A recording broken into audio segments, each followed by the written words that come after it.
I wrote researching writing because there was no book for undergraduates in writing studies. And I had this notion that if we could just demystify the process for students, that would be so helpful for them.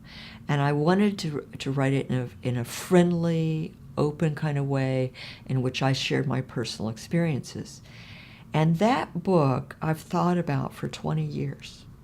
Okay?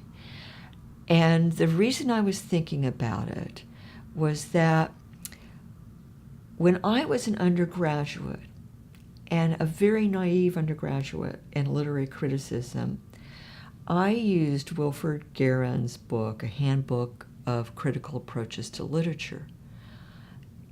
And it opened the world to me about literary criticism, how there are different models. And so Guerin would take Huckleberry Finn and what was the Marxist take on this? What was the Jungian take on this? What was the Freudian take on this?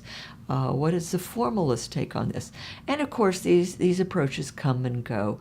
There was just a hint of feminism at that time, which was in the 1970s going.